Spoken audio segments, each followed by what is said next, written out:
Sobre la participación ciudadana, la democracia participativa, la revisión de la participación ciudadana en la gestión del registro civil, el Plan Nacional de Derechos Humanos 2016-2019 y el Plan Nacional de Identidad.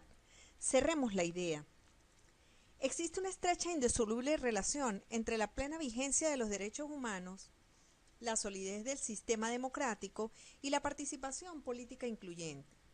Actualmente, la compleja realidad de la región nos muestra grandes desafíos de impostergable atención, los cuales requieren emprender acciones concretas y previa a su implementación, combatir el creciente desinterés de la población en los asuntos públicos. Es indudable que democracia y derechos humanos son valores en sí mismos, donde jamás se alcanzaría el pleno desarrollo humano en escenarios humanos que no se sustenten en su vínculo. Igualmente, la democracia puede y debe crear condiciones que permitan el desarrollo de la persona integralmente considerada. Esto quiere decir que la democracia no solo deberá garantizar el ejercicio de los derechos políticos, sino además el pleno goce de los derechos económicos, sociales y culturales. Integralidad en la que se sustente el concepto actual de ciudadanía. Pues bien, los mecanismos de democracia participativa en sus diversas formas permiten establecer nuevos patrones de relación entre la población, los poderes públicos y sus acciones concretas de gobierno, donde se transita desde una ciudadanía pasiva y limitada, propia de dimensiones formales típicas de las democracias representativas, hacia un novedoso universo de referencias para el ejercicio de derechos, las prácticas de cultura de paz y la construcción de valores colectivos basados en el respeto a la diversidad de origen, de opinión y de culturas diferentes. Es así que se contribuye a establecer una noción de ciudadanía activa basada en la resignificación del espacio social como espacio pedagógico, que se apoya en la vitalización de lo público como escenario de aprendizaje y prácticas de diálogo constructivo, participación y creación de nuevos conocimientos. Las conquistas alcanzadas en materia de derechos humanos derivan en relaciones de poder más simétricas, contribuyendo entonces a democratizar a la sociedad, al propiciar las condiciones de mayor igualdad, equidad y capacidad de incidir en las decisiones públicas. Es entonces que el enfoque eminentemente humanizador de los proyectos de democracia y derechos humanos se erige en eje fundamental orientado a la construcción colectiva de sociedades basadas en el respeto a las personas y los colectivos, así como a los valores de participación ciudadana y convivencia, justicia social, donde se logre armonizar relaciones sociales y necesidades de dignidad mutua. Podemos concluir entonces el tema de la democracia y los derechos humanos destacando que la Constitución, inspirada por las principales tendencias que se han desarrollado en derecho comparado y en los tratados internacionales en materia de derechos humanos, se reconoce expresamente el principio de progresividad en la protección de tales derechos, conforme a cual el Estado garantiza a toda persona natural o jurídica, sin discriminación de ningún tipo, el respeto, el goce y el ejercicio irrenunciable, indivisible e interdependiente de los mismos. Pero veamos el ejercicio de la democracia como lo contempla nuestra Constitución bolivariana. El artículo 5 establece que la soberanía reside intransferiblemente en el pueblo, quien la ejercerá directamente en la forma que prevé la Constitución e indirectamente mediante el sufragio. Los órganos del Estado emanan de la soberanía popular y a ella estarán sometidos. ¿Cómo concibe entonces la Constitución bolivariana al Estado venezolano?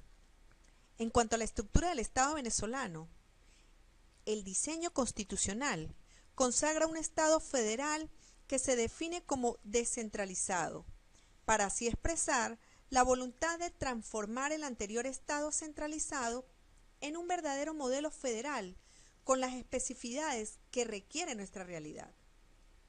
En todo caso, el régimen federal venezolano se regirá por los principios de integridad territorial, cooperación, solidaridad, concurrencia y corresponsabilidad, que son característicos de un modelo federal cooperativo, en el que las comunidades y autoridades de los distintos niveles político-territoriales participan en la formación de las políticas públicas comunes a la nación, integrándose en una esfera de gobierno compartida para el ejercicio de las competencias en que concurren. Vemos entonces en esta lámina cómo concebía la Constitución del año 1961 la división política del Estado venezolano versus cómo la concibe la Constitución del año 99. El artículo 16 de nuestra Constitución actual establece, con el fin de organizar políticamente la República, que se divide en el territorio nacional, en el de los estados, el del Distrito Capital y de las dependencias federales, el de los territorios federales. El territorio se divide entonces en municipios. En este sentido, la Constitución prevé que mediante una ley orgánica que garantice la autonomía municipal y la descentralización político-administrativa, se regule la división político-territorial de la República. Por otro lado, se establece la ciudad de Caracas como la capital de la República y asiento de los órganos del Poder Nacional, lo cual no impide el ejercicio del poder nacional en otros lugares de la República. Vemos que en el año 1961 la estructura estaba concebida de manera diferente. Se constituían estados, distritos y municipios, había un distrito federal, territorios federales y dependencias federales. En esta lámina entonces observamos cuál es la estructura del Estado venezolano concebida de los artículos 1 al 4 de la Constitución. Vemos entonces los espacios geográficos, el nivel municipal, nivel estatal y nivel nacional, las personas jurídicas públicas territoriales y las personas jurídicas públicas no territoriales. Veamos entonces cuáles son los medios de participación del ciudadano concebidos en la Constitución de la República Bolivariana de Venezuela. La democratización efectiva de la sociedad requiere asegurar la participación social, política y económica de toda la ciudadanía, como eje de acción indispensable para hacer de los derechos humanos una realidad concreta en la vida de todos sus integrantes. La Constitución Nacional del año 61 tenía una visión más discriminatoria. Es así que en el artículo 114 se hablaba sobre la participación ciudadana en orientación política del país solo a través de los partidos políticos, es decir, organizaciones políticas que se financiaban con los recursos del Estado. Entre tanto, la Constitución bolivariana define la participación como una forma de ejercicio ciudadano que democratiza el poder y establece los medios de participación ciudadana en su artículo 70. Veamos entonces, en lo político tenemos la elección de cargos públicos, los referendos consultivos, revocatorios y abrogatorios, la consulta legislativa, la iniciativa constitucional, la iniciativa constituyente, la asamblea de ciudadanos y ciudadanas y la rendición de cuentas. En lo económico y social, las instancias de atención al ciudadano, la autogestión, la cogestión, las cooperativas y cajas de ahorros y otras asociaciones destinadas a mejorar la economía popular. ¿Pero qué es entonces la participación ciudadana? La participación ciudadana es el derecho de todos los ciudadanos y ciudadanas de tomar parte libremente en los asuntos públicos, garantizando así su desarrollo individual y colectivo. Supone entonces la presencia de los ciudadanos en forma individual o colectiva en los procesos de análisis, diseño, decisión, elaboración, gestión y ejecución de las acciones de gobierno. Se puede entender entonces la participación como un derecho contenido en las leyes como soporte jurídico y como un deber, asumiéndola como la responsabilidad de participar en asuntos públicos y como mecanismo o instrumento, pues a través de ella se ejerce el disfrute de otros derechos. Veamos entonces cuáles son los mecanismos para participar contenidos en la Constitución y en las leyes que regulan la materia. ¿Cómo entendemos la participación? La participación la entendemos como un derecho, como un mecanismo o instrumento y como un deber. Queda claro entonces lo dicho anteriormente. Un derecho, ¿por qué? Porque está regulada y contenida en las leyes como soporte jurídico. Mecanismo o instrumento, porque es a través de la participación que ejercemos el disfrute de otros derechos. Y como un deber, toda vez que es responsabilidad de cada uno y cada una de nosotras de participar en los asuntos públicos. Veamos entonces los mecanismos para participar contenidos en la Constitución y en las leyes que regulan la materia. Tenemos los consejos estadales de planificación, los consejos locales de planificación que están previamente establecidos en la Constitución bolivariana, en el artículo 182. Los consejos parroquiales, que también están claramente establecidos y definidos en la normativa. Los consejos comunales, las organizaciones sociales y los grupos comunitarios. Todos estos son mecanismos de participación de los ciudadanos y las ciudadanas en los asuntos públicos y de interés, por supuesto, colectivo. ¿Cuál es entonces el reto o los retos del servicio público esencial y del poder popular organizado? Los retos que tenemos entonces son, como poder popular organizado, impulsar una nueva visión del servicio público, simplificar, elevar la calidad de gestión y de servicio, así como involucrar y comprometer al ciudadano y ciudadana en los procesos de gestión social.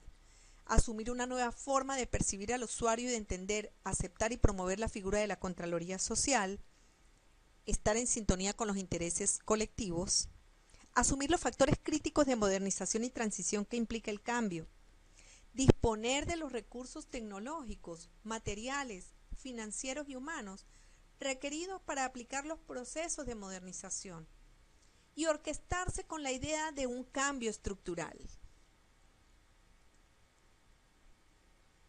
A continuación, se detalla en esta lámina cuál es la normativa desarrollada por el gobierno venezolano para consolidar la participación ciudadana y el poder popular.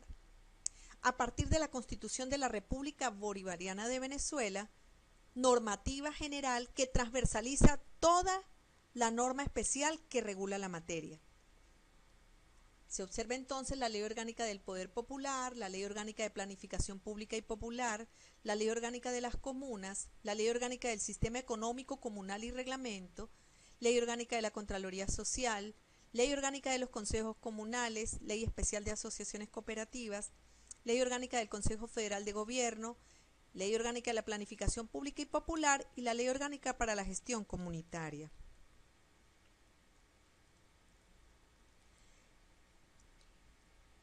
Vamos a conversar un poco sobre la participación ciudadana en la gestión del registro civil. La participación ciudadana en la gestión del registro civil se realiza a través de un conjunto de actividades diseñadas por los organismos de la administración pública y en este caso por el Consejo Nacional Electoral como ente rector en materia de registro civil, para que participe todo el colectivo organizado. Es así que tenemos que el poder electoral ha asumido la atención directa al ciudadano a partir de su estructura organizativa, a través de la Comisión de Registro Civil y Electoral, con el objeto fundamental de facilitar y coadyuvar en la gestión del registro civil para así garantizar tanto el servicio como la accesibilidad por parte del ciudadano y la ciudadana. En el artículo 2, numeral 4 de la Ley Orgánica de Registro Civil, se fija como norte de esta ley el ofrecer información de primera mano a los fines de posibilitar la elaboración de políticas públicas para el progreso y desarrollo del país.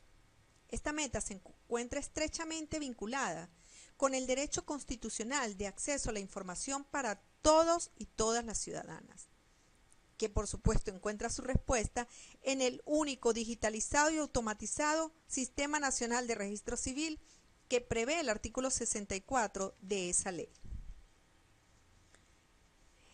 Entonces, entre los mecanismos que garantizan el acceso de la comunidad organizada y del ciudadano al servicio público del registro civil, tenemos, por ejemplo, el portal en Internet creado y desarrollado por el CNE, así como otros medios tecnológicos para que las personas puedan acceder a los datos cargados en el archivo digital y automatizado, siendo el idioma castellano, con la opción de acceso en idioma indígena y la adaptación del sistema para servir a personas con discapacidad, según lo dispone el artículo 63 de la Ley Orgánica de Registro Civil. Entonces, la protección del derecho a la identidad por parte del Estado posibilitará el acceso a servicios básicos tales como la salud, la educación, permitiendo además el ejercicio de los derechos políticos. En este sentido, para que la inscripción del nacimiento en el registro civil como acción directa de protección del derecho humano a la identidad constituya un portal de derechos, reiteramos que este debe ser universal, gratuito y oportuno. Veamos entonces, a través de las jornadas extraordinarias de inscripción, cómo participa el ciudadano. Esta actividad está diseñada como una política que desde el Consejo Nacional Electoral se impulsa con el objetivo fundamental de promover la participación de las comunidades en la planificación y realización de jornadas destinadas a contribuir con la erradicación del subregistro en nuestro país.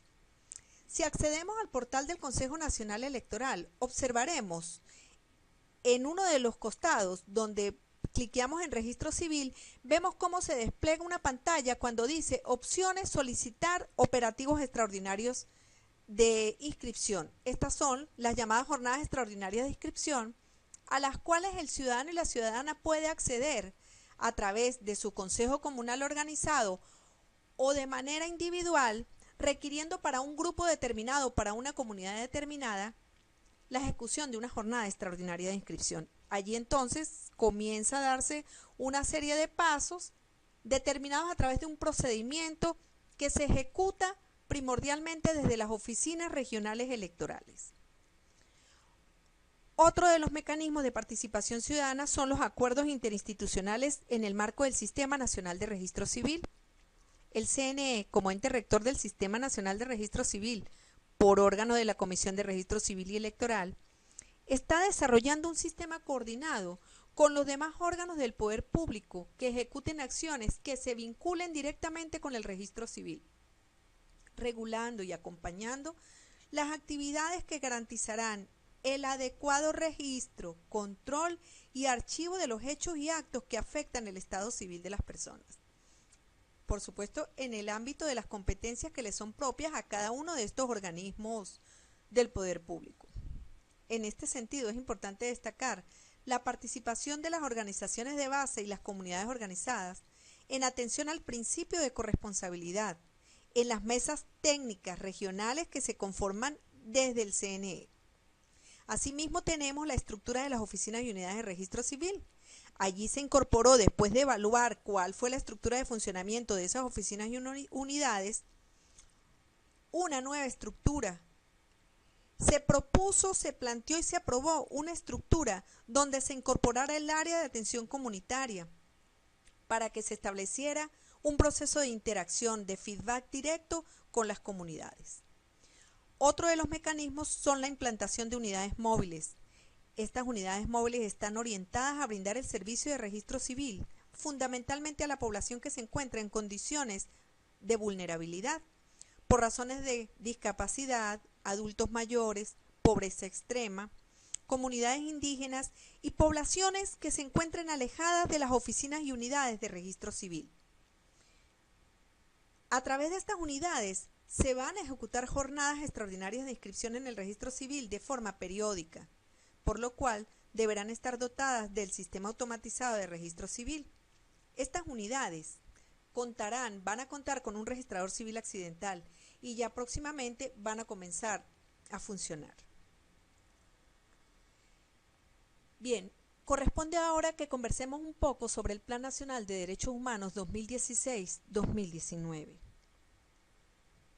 Con la elaboración de este documento, la República Bolivariana de Venezuela ratificó su compromiso en materia de derechos humanos, enfatizando fundamentalmente la construcción de una visión emancipadora, crítica y alternativa de derechos humanos.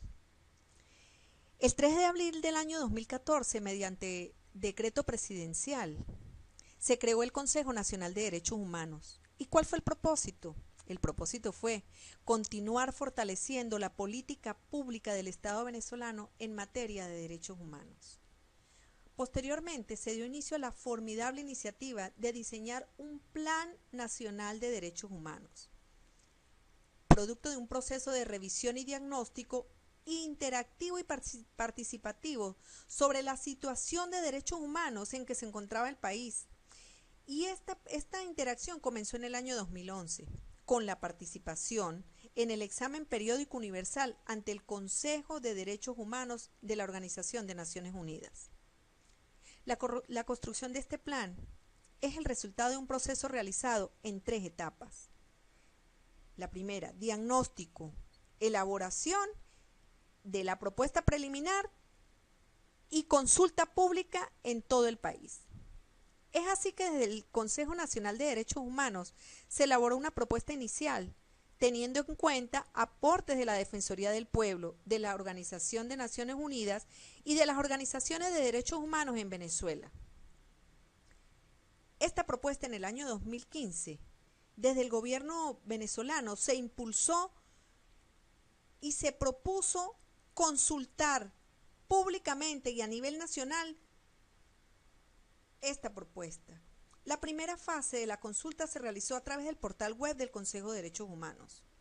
Posteriormente, se realizó una consulta directa con las organizaciones de los derechos humanos del país y en una tercera fase se sometió esta propuesta de plan a consulta con todos los sectores de la sociedad, así como las comunidades y grupos afrodescendientes, por ejemplo, con el objetivo fundamental de enriquecerla con aportes que favorecieran la política del Estado y poder así contribuir con la definición y coordinación de decisiones políticas en materia que promuevan la inclusión y la igualdad en el país.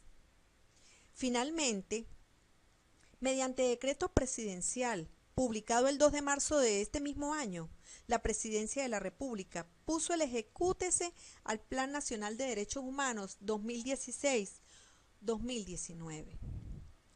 ¿Pero por qué un Plan Nacional de Derechos Humanos para Venezuela?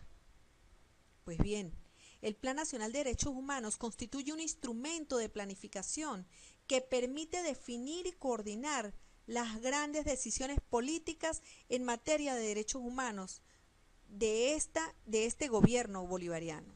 En términos prácticos, este documento como herramienta de planificación, ¿qué es lo que le va a permitir al Estado?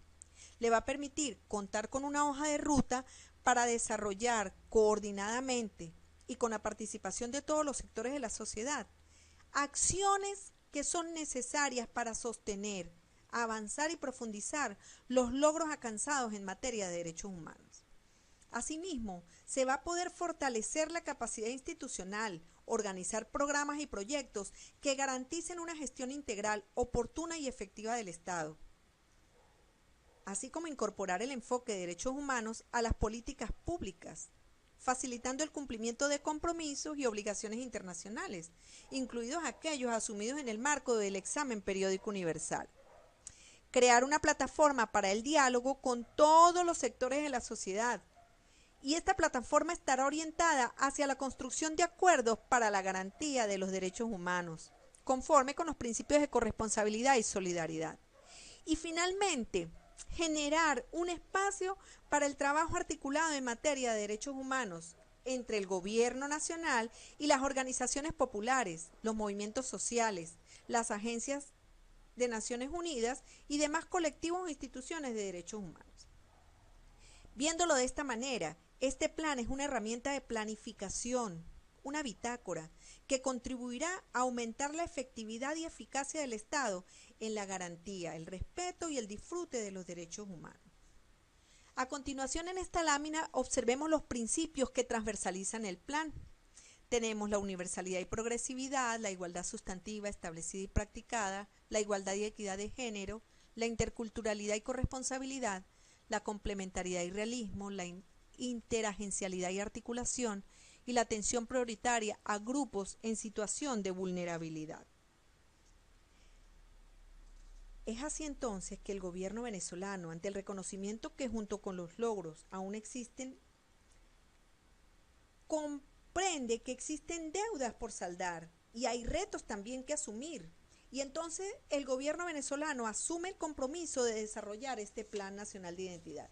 Yo les invito a que en los recursos colocados aquí en la página revisen todo lo que contiene el Plan Nacional de Derechos Humanos para que se vayan familiarizando con él. Este plan contiene 213 acciones que se dividen en 5 ejes. Observemos entonces en esta lámina un cuadro resumen con su contenido general. Tenemos los 5 ejes perfectamente delimitados y cuál es el objetivo de cada eje. En el primer eje se plantea la consolidación de la educación y la cultura de los derechos humanos. En el segundo está orientado a fortalecer las instituciones para así acercarlas al pueblo. El tercer eje, enfocado en darle participación protagónica al pueblo y hacer uso de las bases de misiones para promover la educación en materia de derechos humanos. En el cuarto, este está vinculado con los organismos internacionales para tratar este tema. Y el quinto y último eje conlleva el fortalecimiento del enfoque de derechos humanos en las políticas de acción y legislación del Estado venezolano.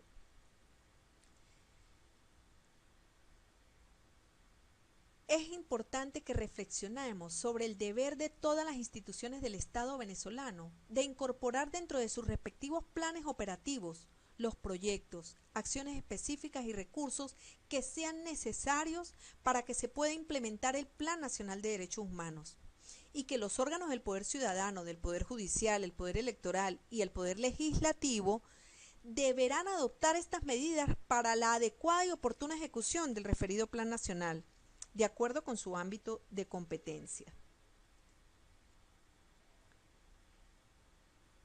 He aquí, en esta lámina, un resumen de cuáles son las acciones a ejecutar en el marco del Plan Nacional de Derechos Humanos 2016-2019 desde el Consejo Nacional Electoral. Si nosotros revisamos el Plan Nacional de Identidad en su eje número 2, tenemos 3 líneas estratégicas fundamentales, así como sus acciones programáticas. Pues bien, desde el Consejo Nacional Electoral se ha venido trabajando conjuntamente con el Consejo Nacional de Derechos Humanos para fortalecer lo que ya se estaba desarrollando en materia de derechos humanos y para incorporar nuevas acciones y actividades que ya fueron incorporadas, como efectivamente lo hicimos, con el Plan Nacional de Identidad y con el fortalecimiento del Sistema Nacional de Registro Civil, que garantizará el acceso oportuno, gratuito, seguro y eficiente al servicio público en todo el territorio nacional, poniéndolo a disposición de las personas, poniendo a disposición de todas, ciudadanas y ciudadanos, sus actas registrales. Les invito nuevamente a que revisen en el material y en los recursos el Plan Nacional de Derechos Humanos. Entonces, el Plan Nacional de Identidad fue aprobado por el Consejo Nacional Electoral a través de directorio y este plan fue incorporado al Plan Nacional de Derechos Humanos. Este plan tiene sus objetivos general y su objetivo específico. Aquí vemos en esta lámina cuál es el objetivo general del Plan Nacional de Identidad. Crear las condiciones estructurales necesarias para así brindar a la totalidad de la población el disfrute del derecho humano a la identidad, garantizando entonces el ejercicio pleno de su ciudadanía y priorizando el registro civil de los nacimientos ocurridos en el territorio del país y que se efectúe en un plazo no mayor a 90 días después de su ocurrencia, contando con el poder popular para el empoderamiento de nuestra población de todos los temas asociados a este derecho humano y utilizando herramientas tecnológicas a través de un sistema nacional de registro civil automatizado. Observemos también los objetivos específicos. Uno de ellos es alcanzar para el año 2019 una tasa de registro oportuno del 100%.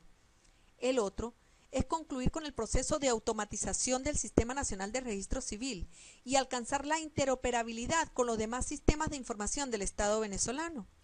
Y el último de los objetivos específicos es incorporar el derecho a la identidad dentro de los planes de capacitación en materia de derechos humanos. Este último de los objetivos específicos también se está desarrollando y prueba de ello es parte de este diplomado, Registro Civil y Derechos Humanos. Les invito también a que revisen el Plan Nacional de Identidad que está contenido dentro de los recursos que se le están dando para que accedan a esto. Bueno, finalmente estamos concluyendo entonces con esta tercera sesión. Les invito a que realicen todas las actividades evaluativas de esta tercera sesión. Espero que saquen el mayor provecho de la información aquí suministrada. Solamente me resta desearles el mayor de los éxitos.